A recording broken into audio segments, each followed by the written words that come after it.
All right, gentlemen, the podcast engine has started. Whenever you're ready to drive the podcast, Dennis. All right, let me just buckle my seatbelt. And welcome to Angel Virgin. Usually we're spoiler-free Buffy the Vampire Slayer podcast, but we're going to be doing a lot of heavy lifting because we're going through Angel Season 3, episodes 14 all the way to 22. I'm your host, cartoonist Dennis St. John. Why don't the rest of you guys introduce yourself with how you react when the girl you like starts making her SO dress exactly like you? Hi, my name is Travis, and I'm going to take a really contrarian view. I think that's great news, right? Because that's like a validation of who you are, right? So it's not that you had a problem. It's just that I think that that your ex would have a problem. So I think it's actually very reassuring if your ex picks up a new partner that looks exactly like you. I'm trying to imagine anybody making my fashion choices on purpose. That feels strange. Somebody being like, I want to look exactly like this. You know, instead of it being just a haphazard. The girl is like telling her SO, like, no, you need to find your clothes in the trash. Wait, this is an off the podcast cut. Hey. No, that's there. That's totally fair. I only some of my clothes are from the trash right now. No, that's not true. They're from thrift stores. I don't get clothes out of the trash because they usually have wet or food on them, and that's gross. That grosses me out. Right, if you wanted wet socks, you would find them in the trash, totally, if that was your thing. Yeah.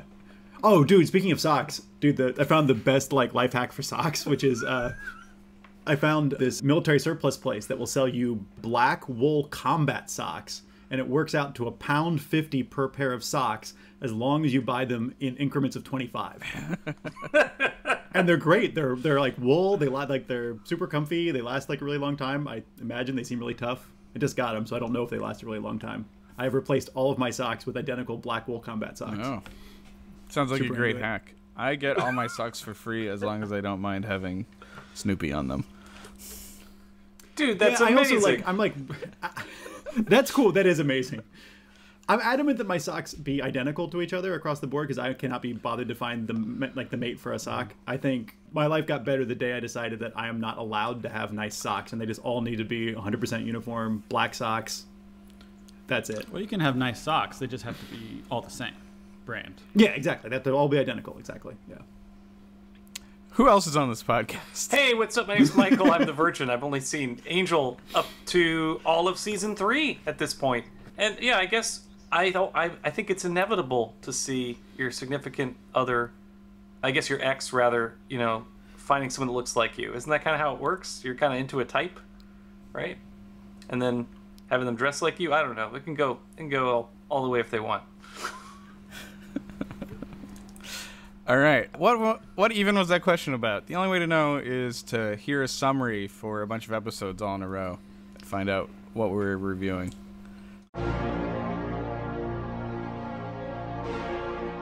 The summary. Great. Well, I had to watch all these episodes, so, here we go. This is Angel Season 3, Part 3.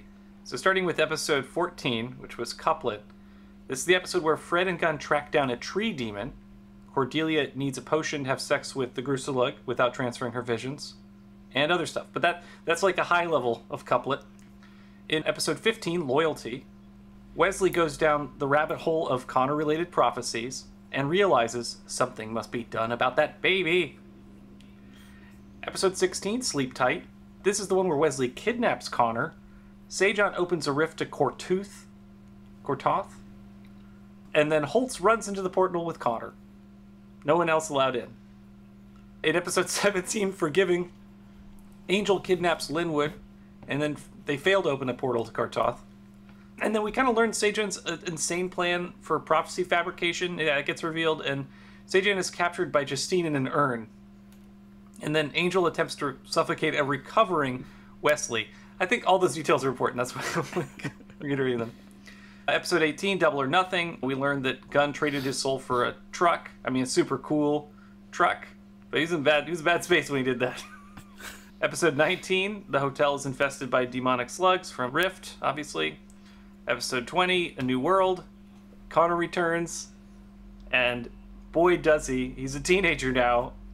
I don't know what's going on. Episode 21, Benediction. Holtz insists that Connor rejoin Angel, that they should be alongside one another, and then has Justine kill him. Holtz has Justine kill him to make it look like it was a vampire, which is a very weird plot twist. And then episode 22, tomorrow, Angel and Cordelia plan to meet to discuss their feelings, but they get waylaid as Angel gets captured and then,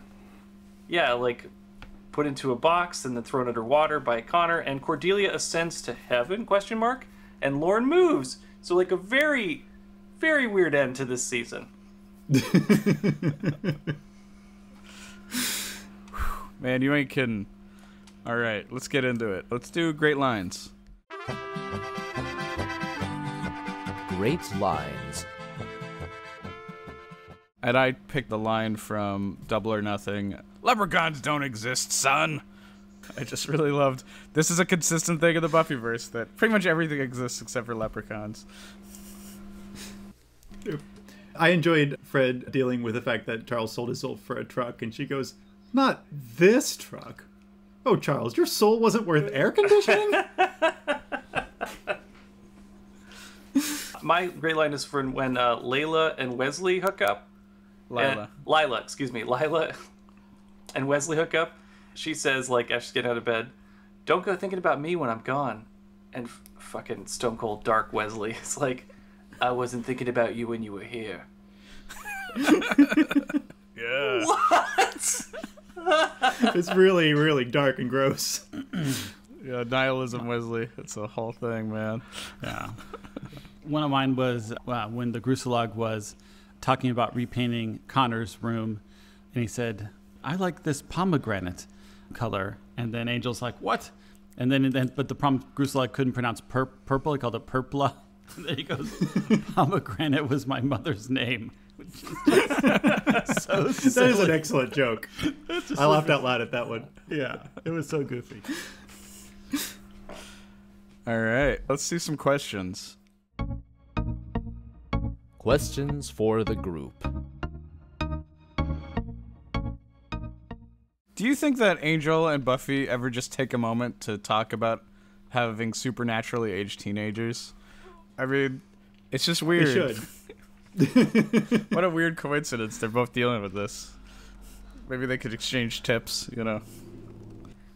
Well, I mean, I would agree they're with you. on There's a brief period in time where they would have this conversation, but that time is over at the end of season 3. You don't think he could call from... Yeah, I guess he mean- doesn't have his cell phone, right? God, I mean, we were in Roadrunner Wile E. Coyote territory at the end of season 3. I mean, with Angel at the bottom of an ocean, we presume, and Connor, got the best of him. Just Well, it's 2003. Maybe they have a little thread on each other's Friendster pages about it. I mean, how is Angel updating his Friendster? yeah, he's probably relying on Wesley to do that. And once Wesley betrayed him, there's no updates since then. Probably it's just misspelled all caps Wesley, and then nothing else afterwards.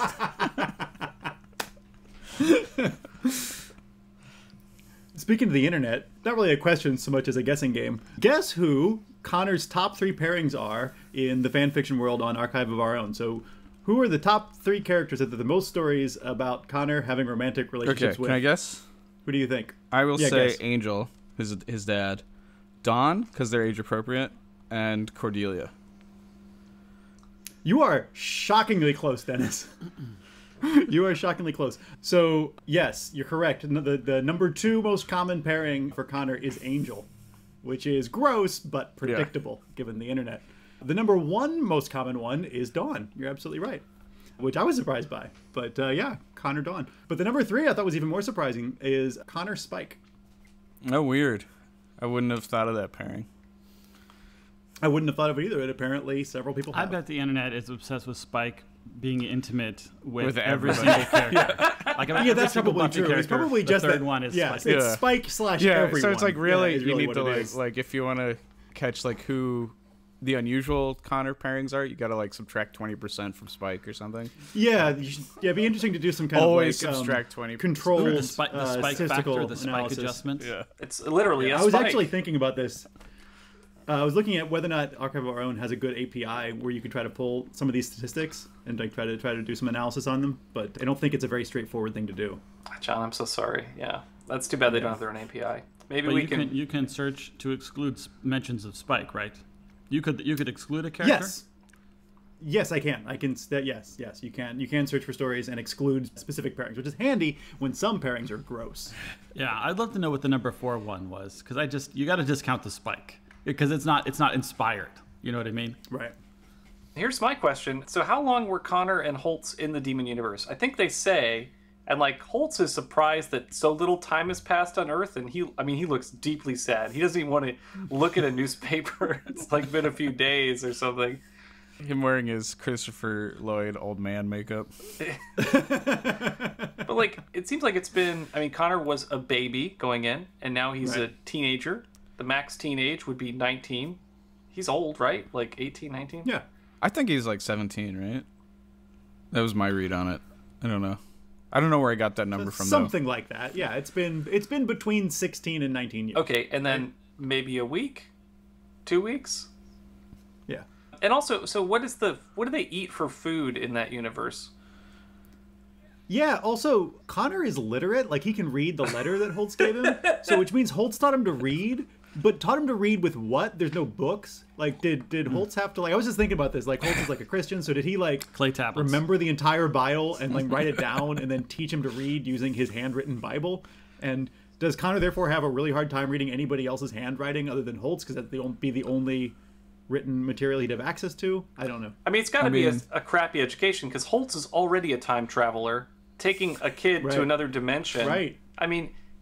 There's no way that Connor's prepared. Of course, we see that Connor's not prepared for this world. He's chasing cars, you know? Yes. What was It's that? like a dog. What was that Jim Carrey movie where he was like everyone like, oh, God. Truman Mask. Show? What's that? Where like the Truman Show, right? This guy got Truman showed by a 17th century psycho. Like he's been taught a weird version of reality, but not really the Truman Show. But it's like, We don't really know what Kortoth looked like. We know it was hell dimension and stuff, but to me, it wouldn't really be a proper hell dimension without the Bibles floating around. You know. zing. And they make a joke. weird Philae how- is a hell dimension, right? Like, Yeah. They throw around the Yeah. word hell dimension like it's salt. Yeah. And they don't have to worry about their blood pressure. Yeah. well, I'm concerned about Connor's upbringing. We just get into Connor and like everything's a discovery for him. We'll get into this, I guess, when we talk about best worst episode. But Connor's a weird character. Yes, So I to say think- the least. So my question is, Gunn sold his soul at age 17. What is the age of consent for selling your soul? Oh, it's a good call. I think he was 17 when he did it, but He said so. Yeah, he said he was 17. That's a good question. Yeah. so it doesn't look like anyone's got an answer for the age of consent for selling your soul, which is fine. Yeah, but it does seem like there should be one, right? Like, it does seem like there should, because if otherwise it would be everybody would be going around harvesting up the souls of like 5-year-olds, because you'd be like, I'll give you a blow pop, Souls for candy. and then they would just have a soul. Yeah, it would be really It's easy. like stealing a soul from a baby. Yeah, so clearly there is some kind of age cutoff. We just don't know what it is. Or shockingly, it's 17 or less. It may be 17. Yeah. Okay, in episode 17, Forgiving, Angel goes to see a supernatural being, this little girl who actually I really like as a character. I actually like her acting. I know that probably irritated some of you, but it's called The White Room. And was there an obsession in the early 2000s with metaphorical like white rooms where there's no detail? Like it feels like that was a thing in The Matrix, right? Yeah. But did other things? Yeah, it was in The Matrix. What else was it in? I Was think it you're just totally like a right new that it was a technique recurring that thing. couldn't have been done? Like it was a mega green screen effect that you couldn't do before? Well, I just, if you step into any studio, they usually have their default background is a white cyc. So let's say you hire a production designer who has, let's just say, no time to produce a set. and the world has already agreed that the white set can be a void. Like, I'm using this white set 99% of the time that we need a void sequence. Like, it's just for simplicity's That's sake. interesting. I thought that the way that they accomplished the white background was that they green screened it and then replaced it with white. So I read that somewhere. To me, it looked like a green screen effect. Right. I mean, you could do it either way, but just the default would be a white psych. A green screen might be easier. It's very similar to color correct just for white is easy because of the way colors work. Right. Yeah, either way, but I definitely, it's a phenomenon that we witnessed a lot. At least, I mean, The Matrix comes to mind, but is there something else, or is just The Matrix so overwhelming that, like... There definitely is something else. I just can't think of what it is right now. Yeah, I don't know. I spent all my prep time listing tree monsters, so I didn't think about that. Well, the shadow of The Matrix weighs heavy on the early aughts, right? I mean... Yeah, for sure. Cool. Yeah. The same way, like, 5 years later, it would be Lord of the Rings. This is like The Matrix this time. Oh, what did the Lord of the Rings bring to sci-fi? It brought, like, the huge group. Let's have the overwhelming swarm happen, you know? Oh, right. Swarms of monsters. Yeah. Okay, here is a list on allthetropes.fandom.com. Films that use the white void. THX 1138, of course. The Matrix. Men in Black. Bruce Almighty. The film Nothing, which I've never heard of. Mr. Stitch. Sky High. Midnight Radio. Oh, sorry. And Hedwig and the Angry Inch. Yep. In the Midnight Radio song. That was early 2000s as Epic. well. The end of 2001: A Space Odyssey. Oh, yeah. Everyone's Yeah. ripping off that originally then. And then it becomes a Matrix rip. Oh, yeah. Kubrick did it, so... And some other things I haven't heard of. All right. That's what's listed here. Can we just interrupt with questions when we have them? Because I know there's going to be more. Totally. Yeah. Speaking of more questions, let's do some questions for the doctor. So, like, Wesley is bleeding out for, like, 2 entire episodes. Like, homeless guy finds him, throws him back into a bush, and he's stabbed so bad that he passes out. So, like, how does he not bleed out after, like, 2 weeks of bleeding, right?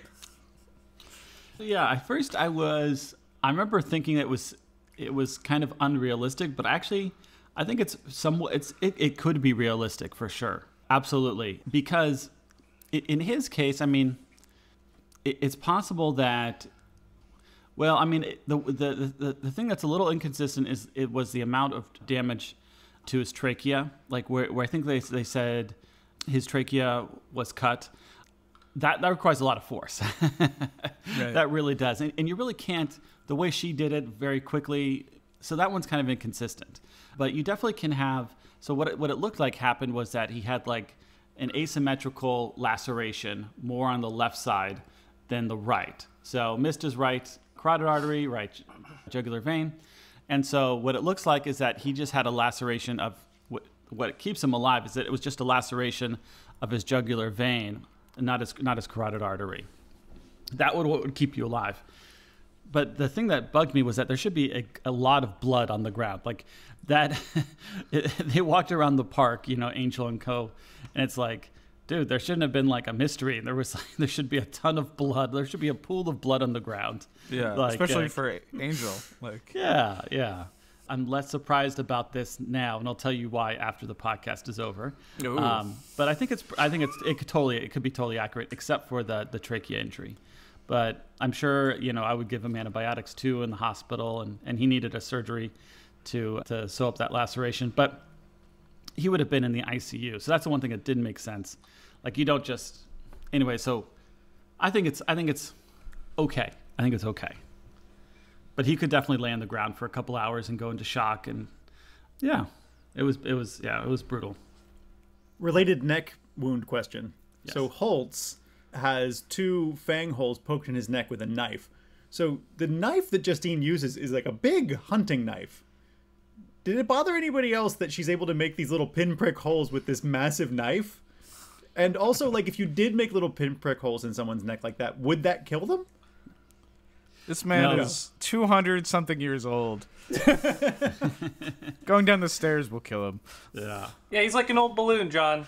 He's done. No, I mean no, because he'll form a clot where those stab wounds are. I mean, it's just not large enough for you to have a persistent exsanguination, like just the size of it. What if after poking him, Justine squeezed him really tight?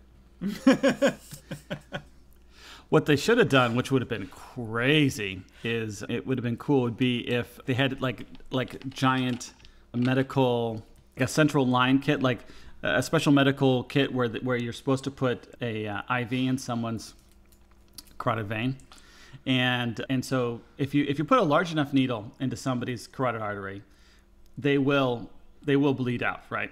So what they could have done, what would have been really cool, would be basically get these needles, take off the back so that the blood can simply flow, and jab 2 right into his carotid artery, and then you'd see the blood spurting out, and that would be like, that's how you fake someone. That's how you fake a vampire bite. If I ever want to kill somebody and make it look like a vampire attack, I know who to go to for help. The cops won't suspect us. They'll be looking for a vampire. Great. If there's like a vampire-related like sadistic killing somewhere, they're gonna like come finger me for it. I'm like, no. Great. It's Dr. Acula. Yeah, Dr. Acula. No, he doesn't take. He makes house calls. But you've got to invite him in. Anyways, so my pet peeve, since no one asked me this question.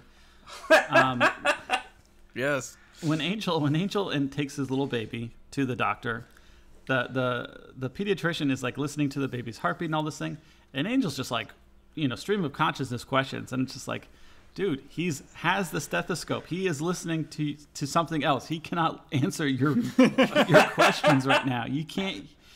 Don't talk. Just don't talk when they don't put the stethoscope on when they need to know more information. It's like, right? Was anyone else like triggered by that? No, it just seems like that. Everything's probably fine, and the doctor's just wasting time to learn more about your diagnosis or whatever your concerns. And But stuff. that's good hospital manners to know, Trav. So now I know. Yeah. Yeah, I never thought about that. Well, I mean, what was? I mean, they have so many digital tools. This is a doctor not trusting his instrument if he has to go in with a hard piece of metal and figure things out. I mean, doctors aren't really people. They're sort of just like an institution when you talk to them. they're- So like, they're I'm pretty mostly sure a that they can hear what I'm saying while they're listening to other things. They're part of the problem. But I guess this maybe gets us to another problem of like talking like while people are doing their jobs, but also like they're familiar with their jobs. Like when you're at the stylist, right, and they're like doing your hair, and you're just like talk. I'm sure they're going to do a great job if their conversation's part of their job. Yeah. But it'd be hilarious to learn stylists are like, no, actually, it makes me. I'm constantly messing things up when I have to think through this thing. I think that there should be some kind of app to help the people, the stylists who don't want to talk to the people who would like to have their hair cut and also not talk. Because one of the reasons I avoid the barber is I do not want to deal with the stranger interaction. Like a How you radio? doing, mate? Like he just like. Hey guys, it looks like we've added a new category. It's best and worst couple. I'm excited to hear I about wanted this. to add this category because I thought that this season is all about coupling, and there's all of these weird couple combinations that they come up with. There's, Cordelia and Grusalog, Cordelia and Angel. There's Wesley and Lyla. There's, all of these, like, there's Fred and Gunn, and blah, blah, blah, goes on and on and on. So I wanted to say my best couple is Wesley and Lyla, because not that they're like a good couple, it's obviously an incredibly gross and destructive relationship, they shouldn't do it, but I think that plot is one of the better plots this season, and it doesn't get very much attention. The idea of Wesley being sort of like seduced because he doesn't, not because he wants to be, not because he finds anything interesting about her or about Wolfram and Hart, but because he just doesn't have any support structure anymore. Like, that's a really nice bit of story that could have been more interesting, and they didn't ever spend any time on it, and I wanted more of that. That's one of the things I wanted more of. There might be more. We don't know. There might be more. I mean, clearly it's leading to something. I think. Is it leading to something? It doesn't have to. I mean, honestly, to be perfectly honest, I cannot remember what happens in season 4. I haven't seen it in years. I don't remember what happens. The worst couple is Angel and Cordelia, but that is going to be my rant later in this episode, so I'm not going to talk about it here. But I don't like Angel and Cordelia as a couple. Well, I mean, I just saw this category pop up. So worst for me was Sunny and Connor. I loved the I way... forgot about that one. Yeah. Well, it's just, Connor saves Sonny, this drug addict's life, when he first shows up in Los Angeles. And, it's a crazy series of scenes that ends with Angel getting shot by cops, right? So it's this is a weird, twisted world that Connor stumbles into because it's peak 90s LA and, crime is out of control. Yeah. But yeah, so Connor and, Sonny, it's kind of a sweet moment at first because Connor is very vulnerable, doesn't understand the rules, gets introduced to I guess sweets, whatever garbage food that Sonny's eating, and he's totally nude, without thinking about what that means, and they kind of make out like something might happen, and then she's within that same scene because it's hey guys, this is not the direction of the show. We need to kill this immediately. She ODs on heroin and literally has the needle in her veins. Funniest moment in that sequence is when she's explaining that a spoon's not for eating. It's just the darkest post-apocalyptic world that you could have stepped into from your hell dimension.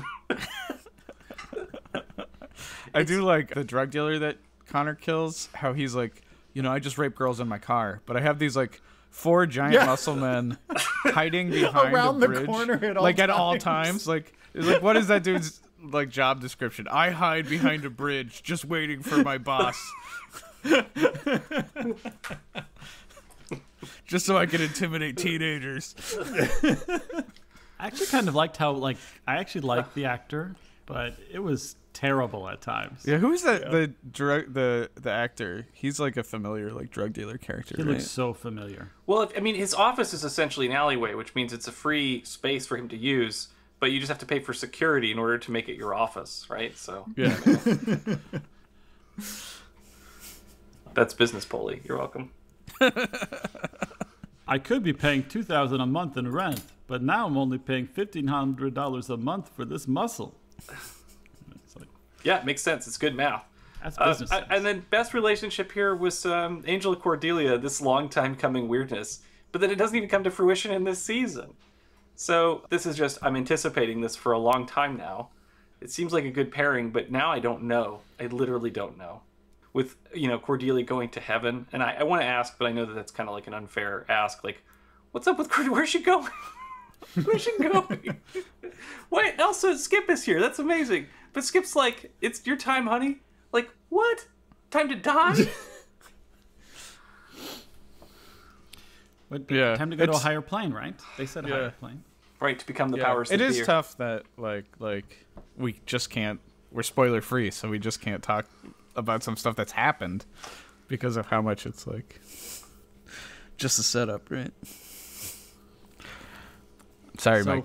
So for me, my worst couple was, I agree, Sonny and Connor are terrible, but since you already covered that, Gru and Cordelia is kind of a worst couple because the intentions of Gru is very different from the intentions of Cordelia, and it feels honestly, Gruselug was being used by Cordelia. Yeah, big time.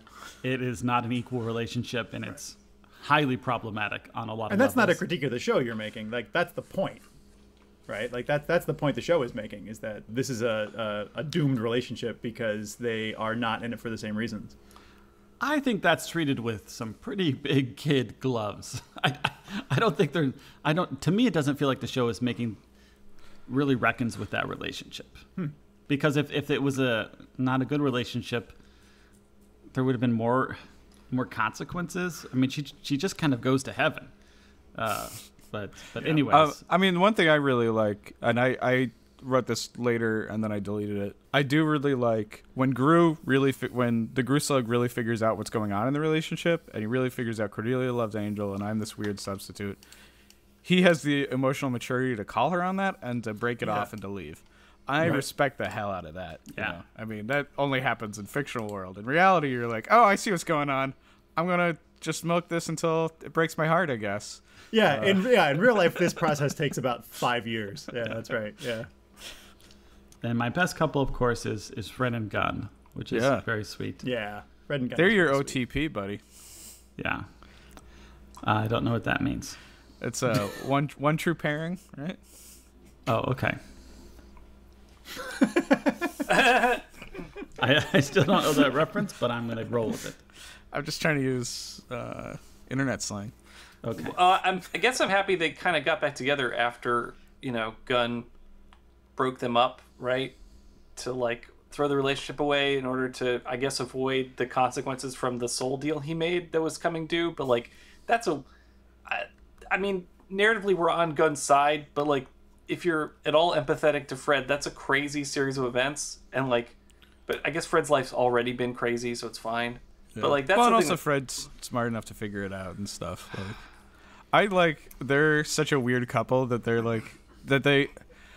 when they go to the drive-in together and they're like with Angel and Connor, but they can still be having this like romantic relationship that's not like, like they can be on this. That is a weird vibe on that date. This weird double date, but it's okay because their relationship outwardly can just be about food and like, I love that this woman eats popcorn so much. Like, yeah, the food thing is weird because it keeps coming back where Gunn makes this big deal out of how much he likes that she eats food, and like the first couple times you're like, oh, that's kind of cute, but then like after a while, after it comes up like the third or fourth time, I'm like, is this like a fetish for you of like watching women eat large amounts of food? Is this just like a thing you're into? Is that an archive of our own?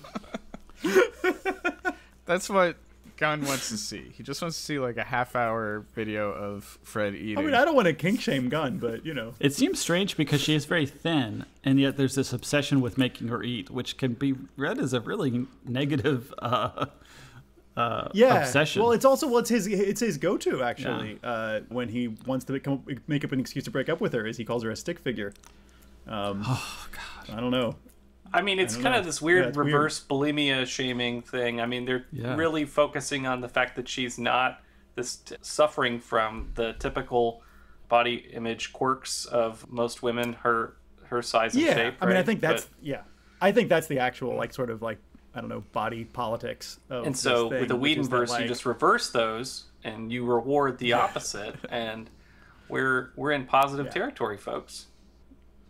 It's real easy to give her this positive message about eating as long as she remains really thin, right? Mm-hmm. Like that's the kind of screwed up, like, I think, underbelly of that interaction. But I do love after he does that, she goes back and tries to explain to the group about how he's in danger, and they're all just saying, "Oh, okay, it sounds like you broke up." All right, let's do best and worst of episodes. So I picked two for both. My best were Double or Nothing, the Gunn loses his soul episode. I super enjoyed that episode, partially because it's like in the middle of all this like Connor baby drama. We're like, let's have a Gunn episode. Let's see like this crazy casino story and a sell your soul story. I like a good sell your soul story, And then The Price, which is also borderline a standalone episode. It's still part of the like overall drama, but we've been in this hotel for 2 years now, and this is the first time we've really used the hotel setting, and like we get to run around the kitchen and explore all these other crazy rooms, and it's to chase this like really spooky monster, which I'll talk about more, but I don't know, it feels like a good horror movie of a setup, so I like those episodes. And then worst was really hard for me because there's a lot of contenders. But I picked A New World, which was like let's meet teen Connor as he like CGI jumps on buses and stuff. And then Couplet, which maybe it isn't really that bad an episode, but is also just not a great episode. I don't know. So that's what I got.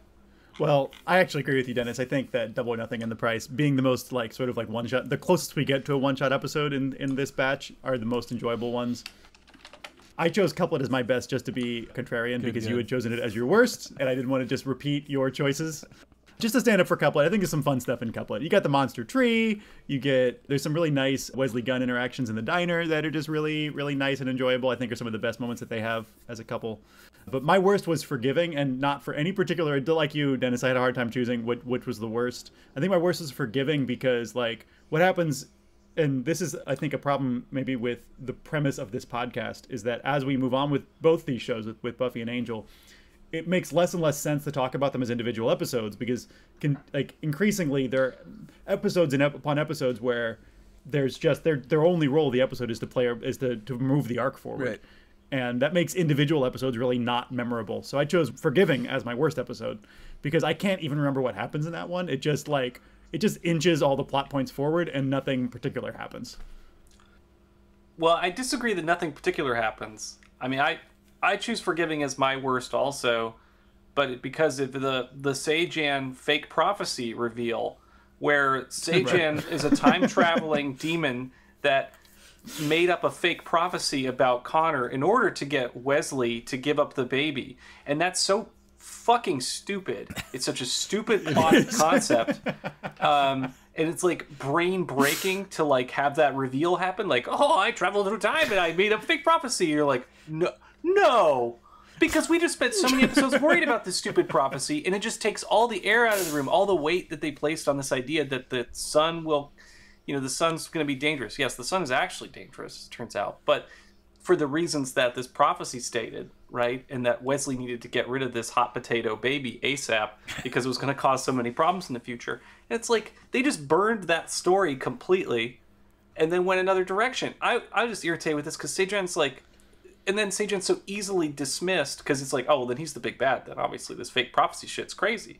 But then like they just suck him up in an urn and he's gone. And it's like, so Wesley is now completely alienated from the Angel crew. He's unredeemable because he gave up the baby. And totally, there's no way back for Wesley. No easy way back without time travel or some shit. It just burned up the crew in the process. So like I hate Forgiving because I don't forgive this episode for what it did to Wesley. I don't forgive it for just how like much it hurt to watch this episode. Like it was so confusing. It's such a convoluted concept, and whatever, they spell it out clearly. It's not confusing. Like they literally state, Seijan's like, I made fake prophecies, and like I'm not confused about what happened, but I'm angry about it. So this is a rant, but we're talking about Forgiving. I'm gonna rant about it. Here's what I wonder about with that though is like if you make a fake prophecy inside a real prophecy, like is it not a real prophecy? Like if it's like a parchment where everything written in it comes true and you write something, is it not a real prophecy then? Apparently not. Apparently it's just. And if you erase the prophecy that was about you, are you free from it? Yeah. Like and these questions that you're posing, Dennis, are already more interesting than the amount of like what they did with that, right? Yeah. Which is just like, like you said, Michael. Well, and Seijan did it they threw the prophecy in order to get people off of him, right? Like to move the cards around. But then Seijan's also responsible for bringing Holtz back from the past. So like he's this crazy time-traveling demon that's unkillable and has no physical form. And like that's a crazy character to have in this world. So he needs to be gone. I get it. Like he's the big bad forever, Like being able to time travel at will makes you incredibly dangerous. But anyway, I don't mean to get sucked into the Seijan story, but like he's the craziest demon that's the most strangely utilized in this season arc. Because he sets all this in motion. He creates the portal that the baby goes through to the other dimensions. Like, it's all because of Seijan. Anyway, I assume he'll come back in season 4. I have a theory about Seijan. I'll get in my predictions. But I think Holtz might become Seijan. But, anyway. That's, like, the only way my demented brain can explain him. And then the best episode, and this was Couplet, right? Yeah, the tree... No, that's not mine. My best is Tomorrow. I don't believe that. Yeah, so I just love the way this ends. This is like such a downer, end of Empire Strikes Back kind of moment where everything's messed up for the crew and like everyone's going in different directions. Like I love the potential of where this ends a lot because it's so unpredictable. The show broke all of my conceptions of what the show is. It broke apart the team. It turned Wesley against Angel Investigates possibly. Fred and Gunn are now a couple, but now Fred and Gunn are Angel Investigates. So like what's next? I mean, they have to track down Angel now? I mean, are they going everybody's missing, right? Everybody they know. Lord is gone. It's all them in this hotel. I mean, it's awesome. I like where this leaves so much. I'll say about that episode, it's written by Joss Whedon and David Greenwalt and directed by David Greenwalt, and it's the last episode of Angel that David Greenwalt is involved in. He leaves the show after this, and he was the co-creator of the show. So that's interesting. It's a big a big change from the show going forward without him. And I won't say anything else about what happens next, but that's a big thing about this ep. Okay, so I guess I'm doing my rebuttal for best episode. The best episode really isn't Forgiving, but I got to do my rebuttal and I got to pick something. So why is it cool that Sajan? Why is it cool that Sajan rewrites the fake prophecy? I had to think about this, but what I like the most is that Wesley, who's been so dependent on scholarship and research and the idea that the books are going to help make the world better, the fact that he relies entirely on his research on the scholarship, but neglects the human aspect for himself, where he could read a situation and tell that Angel would never hurt his son, but because of his character and his upbringing and his sort of terrible upbringing, where all that was, focus on that. That's what it seems like. And it causes him to fall from the Tower of Babel or whatever, allegorical things, or his ivory tower, and be totally betrayed by the one thing he thought was true in the world.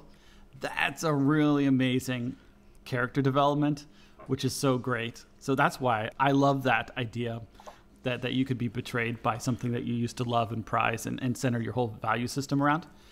Nowadays, actually they totally did not anticipate this, but honestly, this rewriting of true history is honestly very topical now, because there's all kinds of untrue things that are out there in media, and it's suddenly topical, right? People are saying all kinds of untrue things for their own particular ends. So that actually was kind of interesting, but that was totally unintentional. But I thought, wow, this kind of aged pretty well.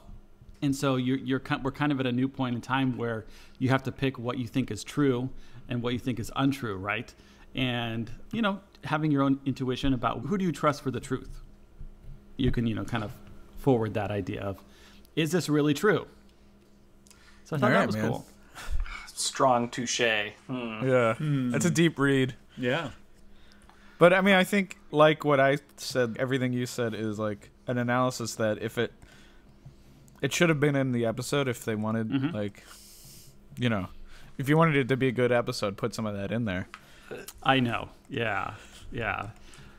It's what you can tell is left on the table. That's what I want to see Wesley struggling with. This idea of what is true and what of these books he's written that is also not true. Man, that's what you want to see him struggling with. How is he going to find his way in this world when the thing he trusted the most betrayed him? That would be cool. So I like that. Wesley's character is infinitely fascinating and completely flawed. Totally flawed.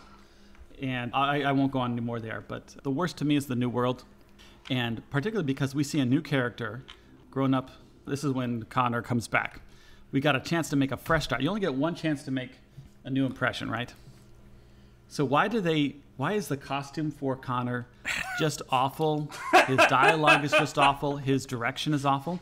Vincent Kartheiser is a young man, so he's not as good of an actor then as he would be, years later when you have more time to practice and perfect your craft. But I wouldn't necessarily call Vincent Kartheiser a bad actor. Something is terribly wrong with his direction and writing and costuming for his character, and it's just so sad. It's just so sad. But I don't know how you feel about him as it was just so underwhelming. You come from a different demon dimension, and you look like a... a Ren Fair actor. You're in the crowd. Like a bad one. One that didn't have cool chainmail. There was nothing cool about that outfit. Yeah, no, he was more Davy Crockett than anything. Like a Pioneer pig farmer kind of vibe. Yeah. It was bad. Yeah. I have it down as one of my worst looks. But the triple barrel gun he's got on his arm. What the fuck is that is so Lost Boys. They make a joke about that, but it's very Hook. Yeah. Bangarang. I feel like he belongs with that set of kids. But can you crow? Honestly, it looks like they went to the nearest high school. They went to Beverly Hills High and stole the costume for Peter Pan.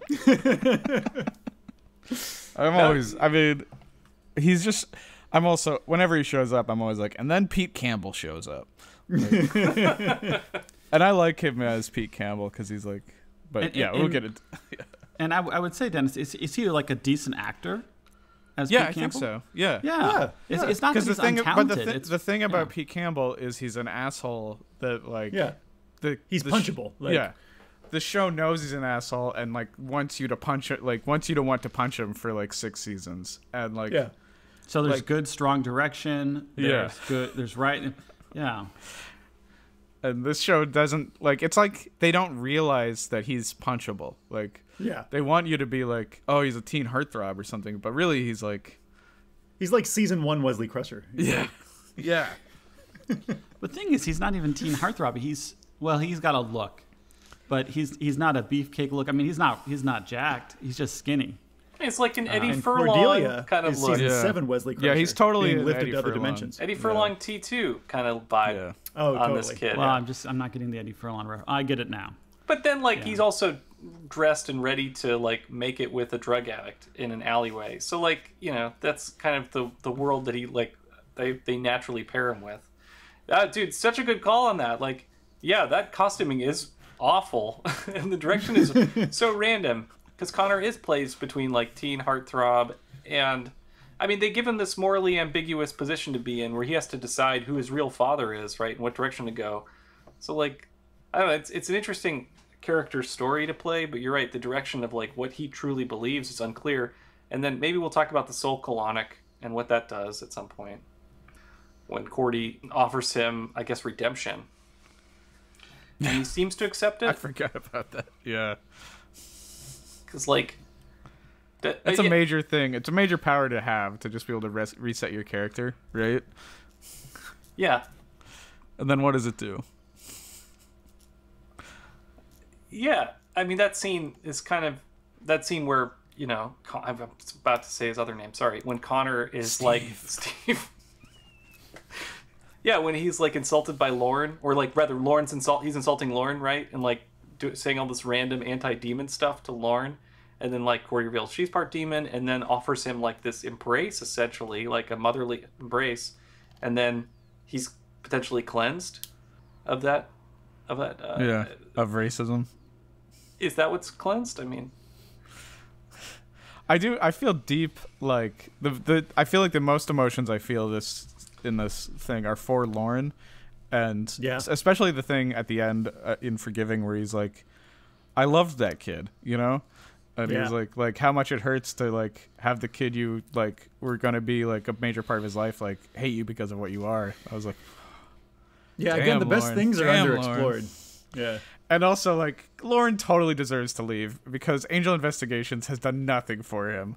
He points out, they have blown up his bar like 3 times. Oh shit, that's so funny. Yeah, and he does so much for them. Yeah, and he never wanted to be involved in this war against evil. He wanted to be a balancer. Right. He got wrapped up into this whole other thing that was not part of his calling, and I feel it. I feel for Lauren, man. And Lauren, on more than one occasion, is like asking to reopen his bar there. Remember when he was like, "Wow, we have this space." Yeah, wouldn't it be great for Kartos to open up in that big space? That'd be cool.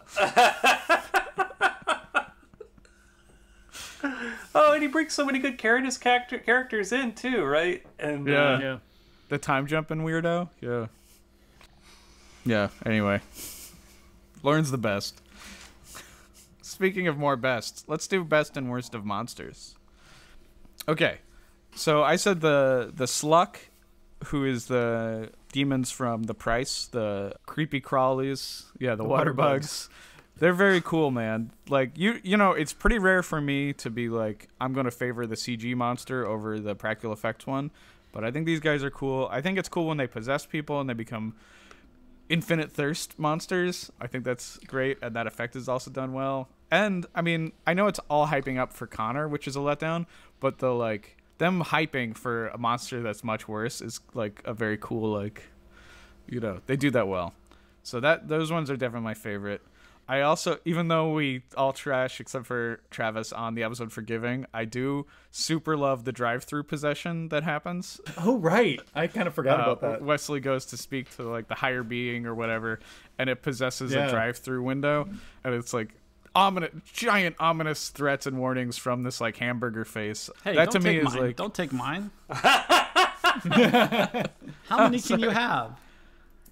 Oh, I'm sorry. All right, I'll stop. Jeez. I also like when Jenoff's head gets cut off in Double or Nothing. Amazing. That is amazing. And then worst, I'm gonna say the unnamed demon tree for being the only plant demon so far anyway in the whole Buffyverse, and only being okay, because tree demons can be awesome, and I've made a whole list, and I was gonna do it here, but maybe I'll do it as part of recommendations then anyway, of like ferocious Tree demons. ferocious flora.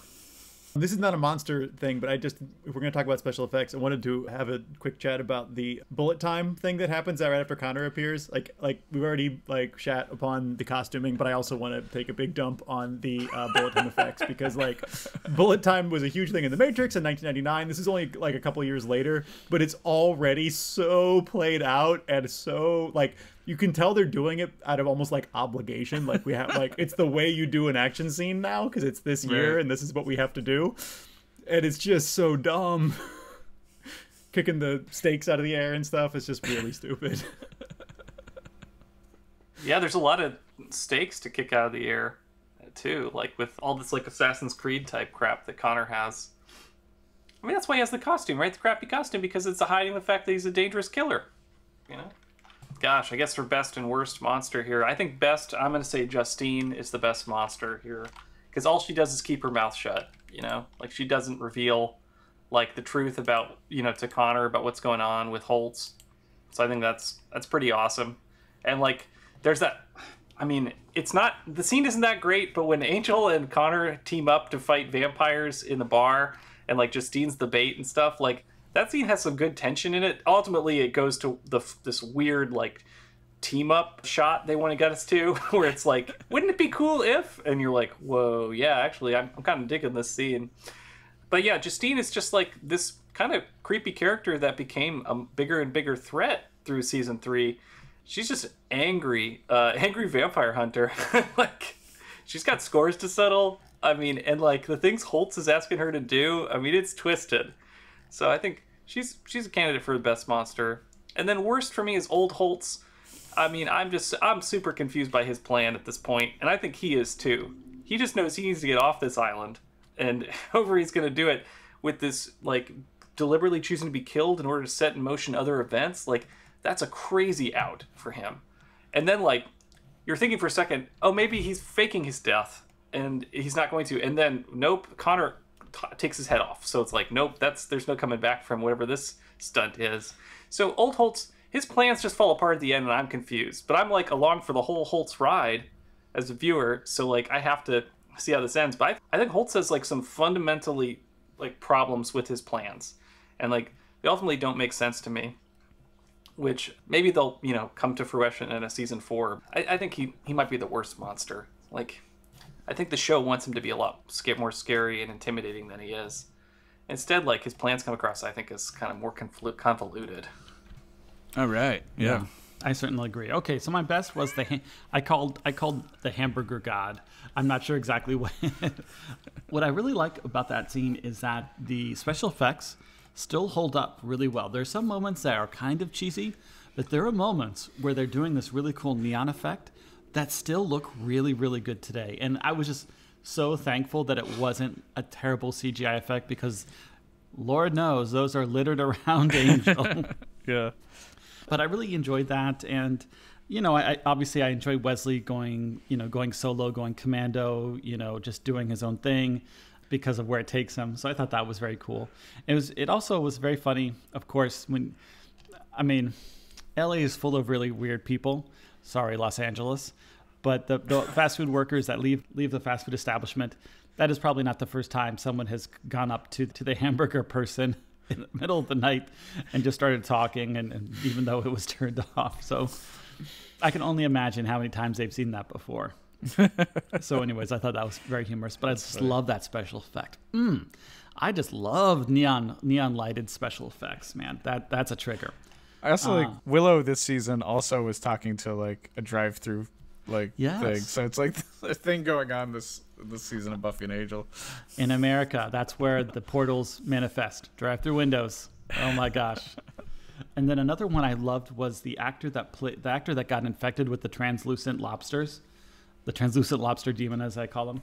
I love that actor was very good with the drinking and, we're thirsty. I thought that was very cool. Yeah. Worst, I've complained about so much, so I don't want to say my worst monster. Yeah. All right, instead, let's move on to best and worst celebrity cameo. And I asked, does Vincent Kartheiser count?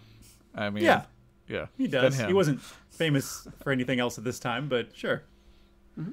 I want to call it John Rubinstein, who is the guy who plays the Wolfram and Hart boss, the new Wolfram and Hart boss. He's a character actor. He's been in a number of things, but most importantly, he was in the Voyager episode The 37s, which is the one where they find Amelia Earhart out in space, and he's one of the descendants of the people who've been abducted by the aliens, including Amelia Earhart, I guess, or whatever. However that works. Yeah, he's also in a few episodes of Star Trek Enterprise, but I don't remember anything about that. I knew you were he was gonna be a Star Trek actor. The second. Okay, let's move on to best and worst character, look / work. Always a category I find confusing, but I will dive into. But we keep doing it because why not? So worst, we've already talked about this, but Connor's Fresh from Hell look. Boo! What is that thing? Yep. A lot of hype for this dude, and then, But I also wanted to talk about how both Cordelia, Connor, and Angel all go blonde this season, and it's like, what the fuck is that about? That is weird. Yeah. Like the Cordelia thing seems especially gross because it's like, what is Angel's type? Blonde, right? Like, Angel is starting to fall in love with Cordelia. Better make her blonde. But like, none of the especially David Boreanaz and Charisma Carpenter, blonde Doesn't just look isn't good on their him. look. Yeah, it doesn't look any of them. Yeah, I agree. And then in terms of work, the best work I think a character does this season is the scene where Angel comes into Wesley's hospital room, reassures him I know why you did it, and I just want you to know I'm not Angelus. I would never kill my son. I'm Angel. I'm Angel talking to you right now. I'm gonna fucking kill you. Yeah, I like that turd. That's an some good amazing work. scene. That scene is just so crazy on so many levels, but 100%, that's the high point for that look work. my best character look, I guess, is Nihilism Wesley. We already talked about Nihilism Wesley. He's a good bookend to Anarchy Riley, but he's got the the Nihilism Wesley action figure comes with the scar on his neck, and it also comes with the sad TV dinner that he has. That's his accessory, I think. I mean, I think in terms of characters who have changed the most, bumbling Wesley to Nihilism Wesley is and major. I think he pulled I think it's a credit to the actor. I think he really pulls it off. I think my worst character, I don't know if it's character work really, but it's just I think as a character it's not working, is Justine, where I think that this show and this season has a lot of very boring and heavy-handed things to say about revenge and vengeance and blah blah blah blah blah, and it's already said it all, and yet Justine is still here, and so it's not clear why she's still hanging around. I feel like she served her purpose. She's gumming the works, man. Yeah, and I'm done with Justine. I think the show is done with Justine. You don't need Justine and Holtz. Oh, definitely not. Yeah. But Justine, and they don't really care very much about Justine's story either. But she's there to help carry out Holtz's work. I mean, it's young Holtz as far as the show's concerned. All right, looks like I'm next. So what I really liked for the look work was at the beginning of, I believe it's episode 15, Loyalty.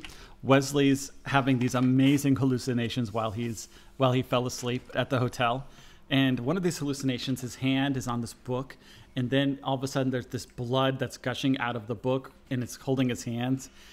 And it's just a great practical effect. And I know I'm kind of obsessing over practical effects, but that effect looks wonderful today. And it's so fun. It's really fun. And that whole hallucination scene is so much fun. And I'm I love this. Give me 90 more minutes of this, please. So I just love that scene. That book is amazing. Yeah, I didn't mark anything here, but I think I really do like Connor's scene with Sunny. I mean, it's kind of the worst scene, but I kind of love like Connor not knowing what a bra is, and just like the unexpected, like his knowledge of, you know, Earth or whatever, this other dimension is so limited, or like possibly zero. So his like discovery of the world is actually really fun. I think that's the only direction that is clear for this character, is that he's discovering stuff for the first time. And that's really, I think I always like that in shows. It's kind of refreshing to get a sense of where a character is. Yeah, he's like super tough and he's got his vengeance figured out, but I think that's like a good character work. So I enjoyed that. Yeah, it's interesting how they do fish out of water with Connor in a really different way than they do fish out of water with Gru, right? Where like Gru he doesn't know what's going on because he's from another dimension, but he's like this like wide-eyed puppy dog. Everything is wonder and amazement. And then like with Connor, it's like similar, but he's so much more cynical. I think that's kind of, like, it works for both. I think that's what works about both those characters. Yeah, and like people forget that he's kind of whatever, he's got a vengeance streak going. So, you know, like, because when Fred and, you know, Gunn are whispering back and forth about what's really going on with the Holtz confrontation, like they're not even aware that this guy could be listening. Like, I don't know, just that felt earned, that felt right to me, because they've started to trust him, and that wide-eyed kind of approach to like the world like was actually a clever trick in some ways. Like it's a ruse for them, like that they fell for. A ruse, a clever ruse. Yeah, I mean, I believe that. I believe that they fucked up and they shouldn't have been talking about, you know, Holtz. Yeah, poor Fred and Gunn are like terrible babysitters to this teenager. Totally. It's not their fault. He's a mutant. With really good vampire hearing. Did we talk about vampire hearing? No, we didn't. Has that been established, vampire hearing? Yeah, I think so, right? I don't know. One other best character work, I think the actor who plays Holt has an awesome voice, and he does get away with some kind of voiceover bits in this in this arc. It's just got a good voice. It's like a good deep voice that really brings, I guess, like some supernatural horror elements to the show. And like if he were to introduce every episode of the show with like last time on Angel, like that would be just, it would just be fun. I don't know. I don't have a good use case yet for Holtz, but I do like If his he was voice. the Crypt Keeper opening the episode. Yeah, like if he was auditioned just based on his voice, I get it. Totally. Yeah, let's talk about best and worst of new characters. So I only had one. It was worst, and it was Teen Connor. Not super happy about Teen Connor. All right. I don't think I need to go into it any more than we've already gone in. My worst is one that Travis said he liked, and maybe it could be my worst monster as well, is the little girl that represents Wolfram and Hart in the White Void. I can see what they're going for with that. I think even if it had worked, it'd still be a little trite of like, oh, she's an innocent girl, but she's also a monster. But and I mean, whatever, she's a child, but I don't think that actress is pulling it off. Like, I don't want to be too hard on her. She's a little girl, but nothing about that works for me. It just seems very obvious what they're trying to do, and then they're not doing it. And then my best new character, I guess, not that there's a lot of characters competing. It's not a lot of new characters at all, but one of the better new characters is the old monster married couple from Double or Nothing. They are really good, yeah. Yeah, that was a nice little thing. I would watch like a nice little side episode about their life together, like a little All in the Family of demons. They were good, and they were also good for showing like how much Gunn has grown. That he's like, he's not the demon hater he used to be. He likes this old couple. He wants to help them. Yeah.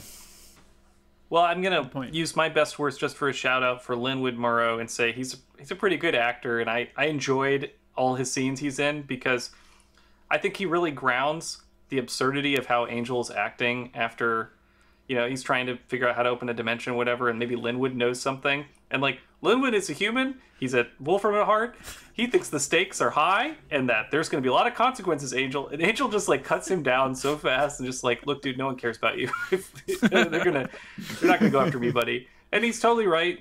And, like, so Linwood's, like, leading this one-man campaign against Angel that, like, shows up, in the drive-in, right, with his helicopter forces and shit. Like, this is all Linwood, and it's just like, you want to throw some left field, have some fight scenes? Linwood's on it. So, just his petty vengeance against Angel plays out in the best way. I mean, not petty, like, he was kidnapped. Like, this dude has some real stakes.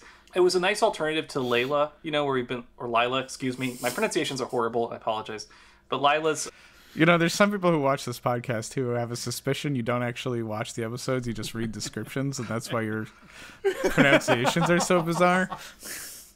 I mean, that's an accurate. It is a strange recurring thing. It's not like you're reading a book. No, I write them down, and then anyway, yeah. So Lila's, But don't worry, but she's not a best worst new character though. So. right, she can't be. But yeah, Linwood is kind of a fun character. I mean, he's not in very much, but It is funny that, like, you know, Wolfram and Hart is all about the long game, and they're constantly getting upset with Lyla and others for, like, taking it personal, and then it happens to the big boss, and he, like, takes it more personal than any of them ever have, right? It just shows, like, what it's like dealing with, like, the higher-ups, right? oh man, I want to Like the rebut this thinnest pronunciation comment so bad, that you made. So, Giles. Giles.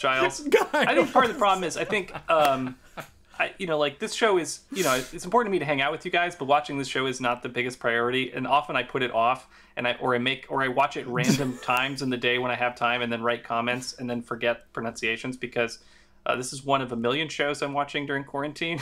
And like this last this arc isn't the most important thing on your to-do list, Michael? no, I mean I love watching this show with you guys, but just like the pronunciation, I write down the character names and like, yeah, I should be more responsible in my pronunciations here, but that's where they are in my brain. It's totally fine, Michael, and completely charming. I mean, I think we took like 6 weeks to watch these 8 episodes or whatever of Angel, because it's like this was a painful arc, and I could tell it was painful for all of you as well. All right, so I'll just wrap it up. I thought the best new character. I thought there weren't a lot of good new characters because I wasn't counting Gru and blah blah blah and all these other people. So for me, the little girl in the white room was the best of the lot, and I actually liked her performance. But that agree to disagree with John, of course. And then the worst, of course, is Connor. So there were a ton of worsts. That's the problem. But Yeah, a lot of worsts. Let's do best zoom in and enhance opportunity.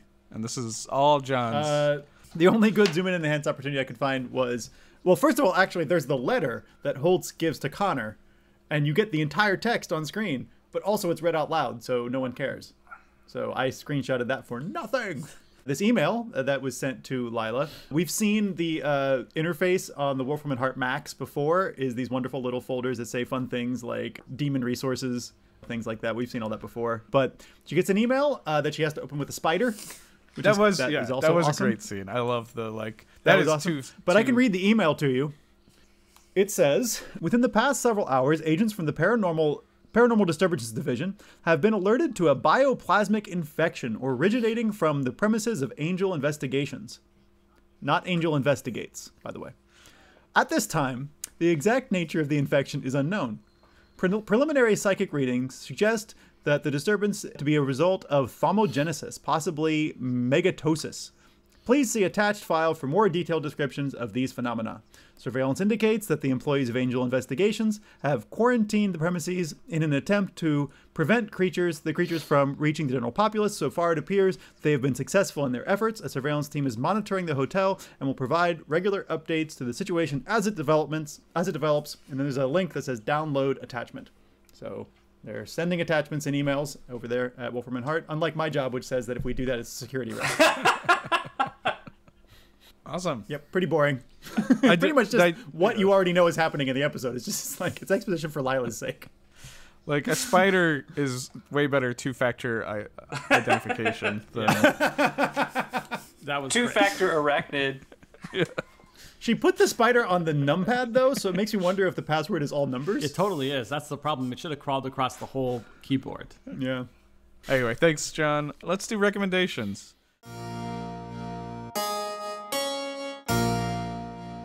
Recommendations. Okay, so since Connor's a little shit and a psycho, the good son with Mac Attack and Elijah Wood, I was thinking, "Oh brother, where art thou?" for the Robert Johnson reference of, like, he's the the guy who sells his soul to the devil for music. Like, Gunn did it for a truck. So, "Oh brother, where art thou?" Two Elijah Wood movies in one recommendation section. The Faculty for the dehydration monsters and the price. That is such a good movie. It is super underrated. It's a Robert Rodriguez. Yeah, one of his best, I think. Yeah, it's definitely his only real, like, studio movie. So after that, Yeah. he like is doing totally his own thing. Is doing Troublemaker Studio. So Resident Evil for the evil little girl. Throughout every Resident Evil movie, there's the CG evil little girl trying to kill them.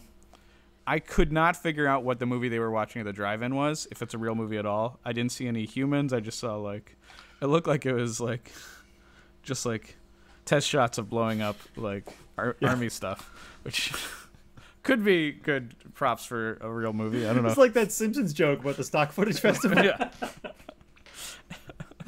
And I wanted, since okay, we had our first tree monster, and as people know me, people who know me know I really like plant monsters in general. So I went through, this is a non-exhaustive list of plant monsters in comics and movies. I decided not to do video games because that's a whole other thing. And I also decided no fungus monsters.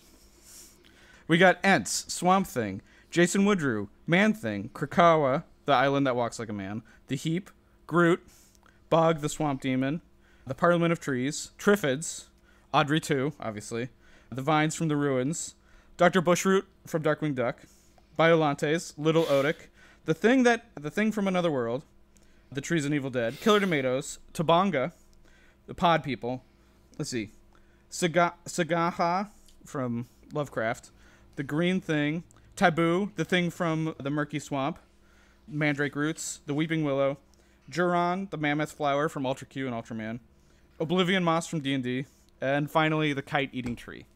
So, there you go. Those are all Rex. That's probably the only time that Jan Schmackmeyer has been on the same list as Darkwing Duck. So if you like plant monsters, those are the Rex for that. Anyone else have any Rex? All right, then Can't top that. Let's go on to rants. Let's start ranting, folks. I'll start us off. This bothers me. I maybe should have brought this up before, but Angel, being Liam, being Irish, naming his son Connor, totally normal Irish name. Probably would have named him Connor with one N, though. It's a very minor thing, but, he's not... I guess he's pretty Americanized, I guess. Anyway, okay. And the whole... This is just a Joss Whedon thing in general, but the whole, portal obsession this season has. Every season of Angel and Buffy always has portal obsession. But, this thing of, it's not a portal, it's a tear. It's just, that's a fucking different thing. I don't care. And I don't know, just the obsession with, opening up dimensions is so, maybe I've seen it too much and I've burned out on it. But also, and the show knows this. They know Angel's gone mad, right? But, Angel is essentially doing what every Buffy big bad does, right? Opens up a dimension portal. That's what Evil Angel did. That's what the Master did. And that's what Glory did. I don't know. I know it's a thing of just this is how far Angel's gone, but somebody should have stopped him. They should have cut his hands off or something. This is not something you treat lightly in this world of magic. Dude, I wouldn't have known, of course, that the portal thing is a thing, but it is a thing. Oh my god. That's such an awesome... I feel like I'm on the inside now of this, what does Whedon like to do? Whedon even drags it into his superhero movies. Both the Justice League and Avengers were about opening portals, right? Yeah. Portals! It is played out, you're right. We got to bring that hell dimension to here. Got to make it here.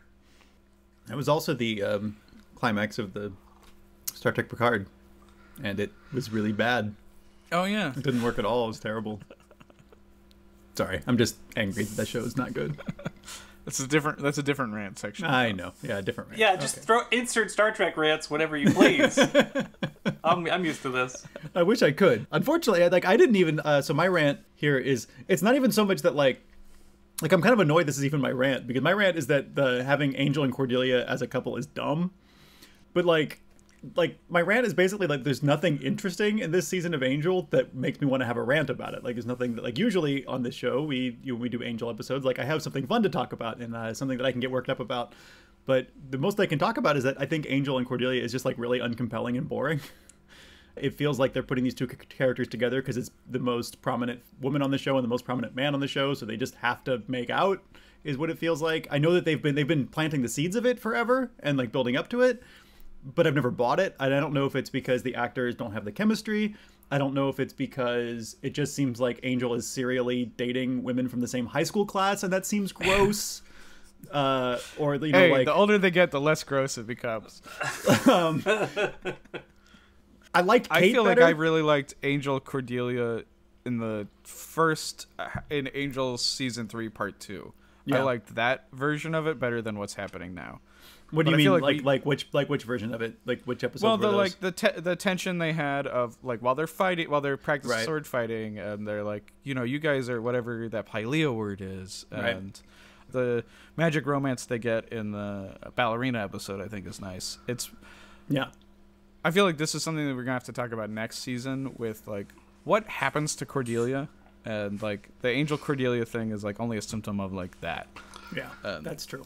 Yeah. Well, I mean, but you got those brilliant, like the Lorne and Gruselog like montage cutting was back cool. and forth. Yeah, that weird while editing they're between both those two, yeah. advising Angel and Cordelia to date each other. Like that was awesome and so unexpectedly crazy, finishing each Yeah. other's sentences, giving the I same also like advice. to think of like these emotionally like empathetic humans or characters. Neither of them are human. Like having to describe to emotionally cut off people the emotions that they are feeling. Yeah, I don't know. I just feel like I wish they didn't have to make Cordelia blonde for it to happen. that's definitely dumb. I feel like I don't know. It just I can't get past the fact that it just feels like neither of them are actually that into each other. It just feels like a default. There's nothing about Angel's character that feels like a compliment or a response to Cordelia's character or vice versa, and it gives me the mez really bad. I totally agree with your point about if it had taken place earlier in season 3, it'd be more believable. But then didn't like real life Cordelia have a baby, and so they came up Yes. with this idea to take her off the show, right? She's still, yeah. They took her off the show for 3 episodes, but she's still pregnant. Oh, okay. I don't know what the yeah. So they need to take her off the show so she can have a baby, and they can deal with that problem, and it's not Angel's baby because the timing was off, right?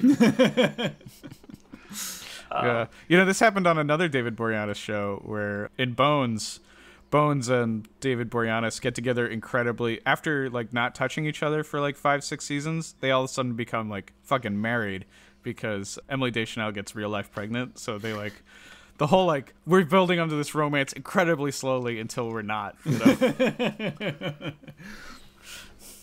Well, yeah, my rant here is about okay. So in the couplet episode, you know, Fred and Gunn discover this evil tree. They're kidnapped by it, and Angel comes to their rescue, and like the tree pierces Angel's heart. So the tree is made of wood, right? And if Magic wood. He said they said that specifically as a line of dialogue to hand wave around that right before that, where he's like, "It's not made of wood, is it?" And they're like, "No, it looks like wood, but it's flesh." They say that. oh yeah, It's a specific line of dialogue to address I your concern, agree, Michael. It's dumb. I agree. Okay. That's part of why I don't like that tree monster. There's actually there's a Vampirella comic where there's a tree monster that the tree vampire, the whole bit is like wooden stakes. Right. I don't know. Well, it pushes some nice body horror buttons for me. That there's I this like the thing that tree looks like wood, but it's really flesh. That gives me the It creeps reminded in a me nice too way. much of when Riley stabbed Spike in the heart, and then he's like, "It looks like wood, right?" I mean, it's the point of it is to play with a trope and like and have some fun and invert your expectations, so they can do things that you can't really do. Like I totally get the why of it. I guess it's just like the tree stabs Angel in the heart, and rather than kill Angel, Angel kills the tree because he's such a soulless asshole that the tree dies from stabbing him, which is crazy. But like I'm happy. I'm fine with the weirdness of it. It's just no, I guess I'm not fine because I'm ranting, right? Because I was just I was a little bit upset by it because it felt like we have some basic rules and It's they cheap, yeah. just hand waved it away. Yeah, I'm gonna hand wave away that episode. Couplet. Okay, so my observation or my rant is that the hotel is so mismanaged because there's all these places where there's electrical and water on, but you don't have water on and electrical on in rooms that you're not going to use. Seriously. So that's number one. Number two, the idea that there is a full pool underneath a With wooden- water in it. With water. That's impossible. You have to keep filling up a pool. Like if it was a septic tank or like a water reservoir, but it wouldn't just be like the top would just not be open. You would have water damage and mold, and like that's just not how buildings work. Or you can't also just like let one room burn down and just be like, we'll deal with it later. Yeah, and that's not how floors work. You know, you can't. Fire can't go through walls. It's not a ghost. But you can't just chop into a floor and there's no subfloor, and it there was Also, the pool is under the dance floor, so is that where they shot It's a Wonderful Life? Oh, nice reference. I didn't get it. So I was just so frustrated with the hotel being totally mismanaged, and that's so frustrating, and it still is. Yeah. Well, they should have really put Lauren to work running the real hotel, you know? That would have been an amazing season 4. They're trying to run a hotel and they're trying to find the owner. They probably have some court date where they gotta like show up and but they don't have Angel, so they gotta put someone in a costume. Oh man, Angel. That'd be great. I mean, the absurdity of having an entire hotel, and instead of running it as a hotel, you run it as a detective agency is crazy, right? Like you have this hotel with all these rooms. It doesn't seem hard to just run a hotel, but you know what? I'm on a detective agency instead. Yeah, I love the mismanaging thing. Travis, you're like triggering me. This is like my season 1, season 2 rant, so I think we're all about the hotel kind of. Well, I guess season 2, right? Because the hotel's really a season 2 thing. But like, yeah, I remember ranting and going crazy about how the hotel was managed, and then getting so excited because Park was going after the fucking like their license. Yeah, their lease. Yeah, their licenses and leases. Yeah. And another thing is they essentially repaint the room that was going to be destroyed, the Connor's room that had the fire in it, the same purple. I mean, it makes sense for Angel to want to repaint the room the same color because he's in denial about Connor being gone. But it's also as their friends, you should not make your friend repaint their child's room who just was abducted a week ago. That's a terrible friend. That's not being good at friends. Right? That was awful. They were terrible support. They were terrible supportive friends. They should have got him a bunch of instant lotto tickets. That's what they should have done. Nothing heals like that. No. And finally, my rant is, I love any scene where someone looks at another person and they just say, "We got to turn the power off." And it's this amazing Promethean trigger.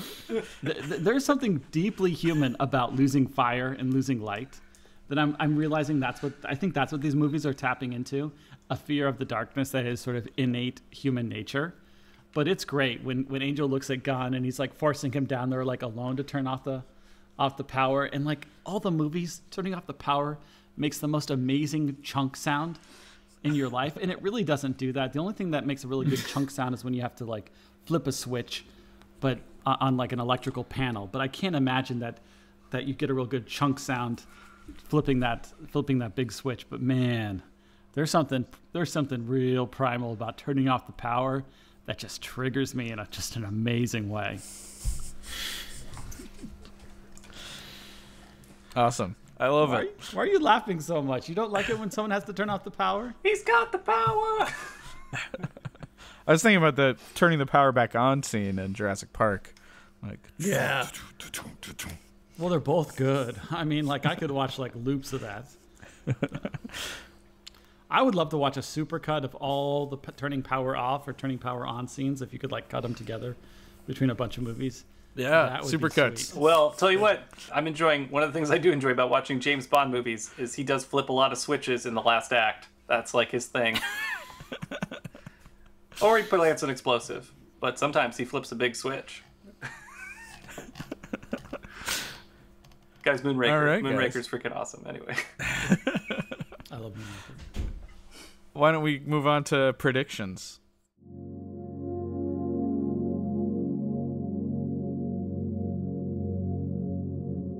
Virgin predictions. And Okie dokie. John, I have not looked at the stock at all. Oh, you haven't? No. So that's not you. You're not the one who highlighted line 112. No. It must have been me on accident. It's the other Dennis, the one that's a ghost. Okay, so that because somebody highlighted Ken will not appear again. Ken being the demon from the episode Anne. I was like, is he in here somewhere? What did I miss? I thought Dennis had some like inside scoop. Okay, all right. Give me a second here. Then let's look at some stats. Okay, Michael, we sit here between season 6 and season 7 by Buffy reckoning. You currently stand at a 64.55 in overall accuracy, and we do not track Angel season by season, so there is no second number to say there. So let's see what we can do with that. There's quite a few predictions to talk about here. Starting with going all the way back to the second time we ever did Angel season 1 part 2, you predicted there is a portal to an evil dimension at Wolfram and Hart. I think we probably could have addressed this one, unless this was what you're talking about. I'm not sure, where Angel takes the portal and it's just Earth. He takes the portal to hell and it's just Earth. But this time we take the elevator up and it goes to the white void, which I think is basically another dimension at that point. So I think we can go ahead and confirm this one way or the other. Sweet. Yep, so this is Angel, Season 3, Part 3. Okay. I guess more portal predictions, obviously, in retrospect.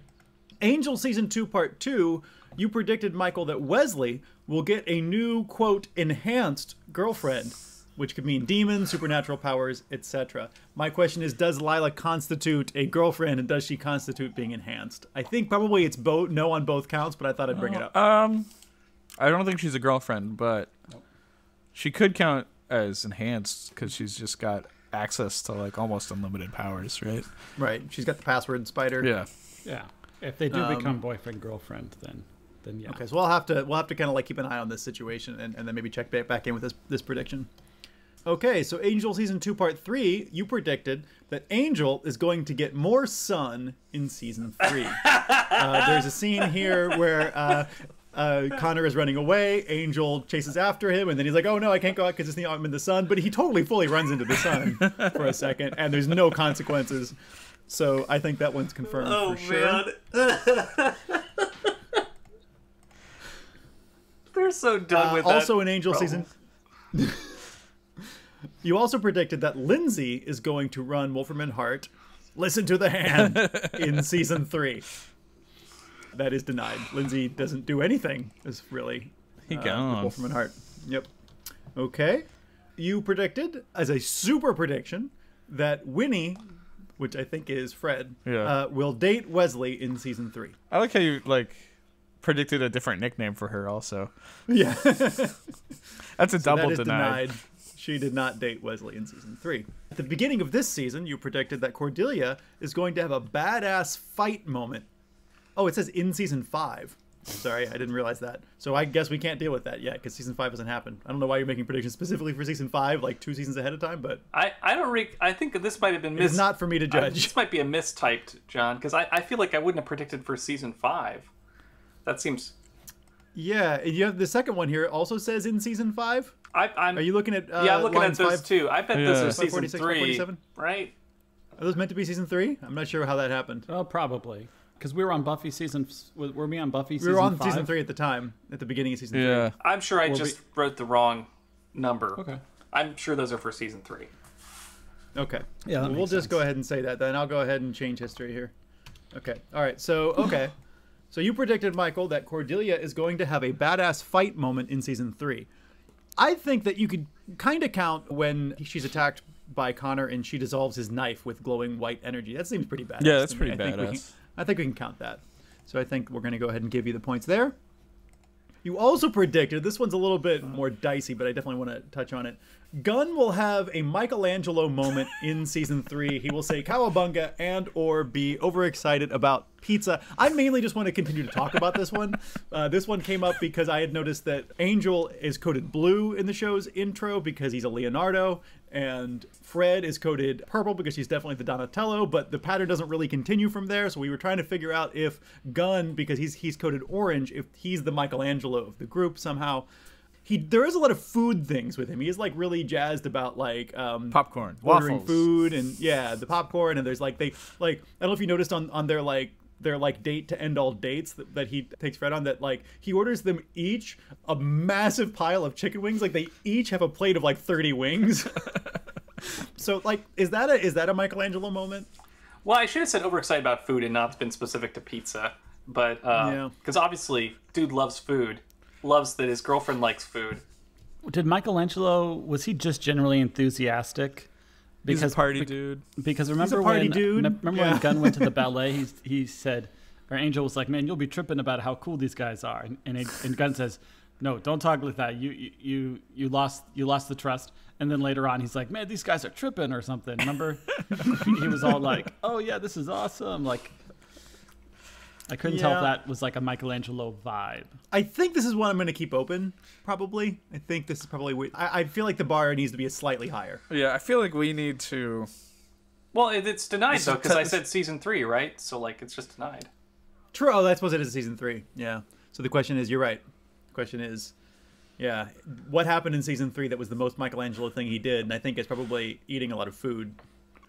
I mean, I'm going to re-predict that one with Gunn will be overexcited about food in season 4. Right, yeah, make it more specific. I think the Michelangelo thing is like, because I'm also then like, okay, is like getting a truck Michelangelo like? I'm like, no, that's more Donatello. So like, yeah, get pumped about the machinery. So this one's denied then? I think so. Okay, it's unfortunate because it feels like a near miss. But what are we gonna do? Okay. So, Angel Season 3 Part 2, you predicted the following things. You predicted that we will see grown-up Connor before Season 4. And so we have. I thought that was... I remember when you predicted that when we were like, wow, that's pretty good. There's no way he was going to be a babysitter for however many years this show is. That felt insane.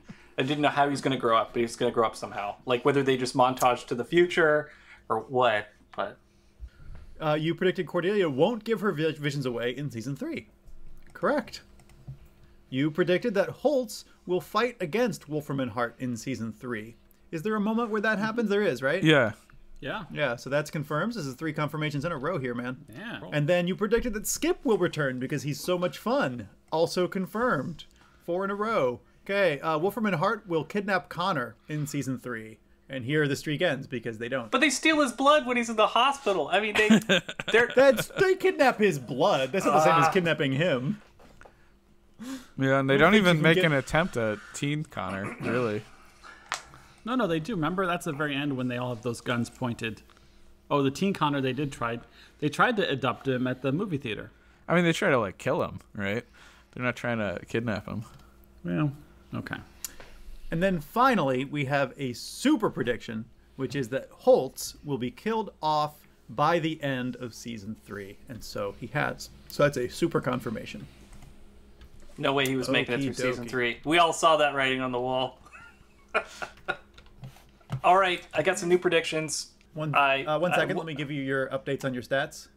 Your overall accuracy has therefore risen to a 64.4. Great, new predictions here. I am not going to predict that Holtz will become Sajin in Season 4. I thought that for a bit, but I no longer think that's true. I think Holtz is going to be dead. All right, Angel will not punish Connor for locking up in a box and putting him underwater. I think Angel will forgive him.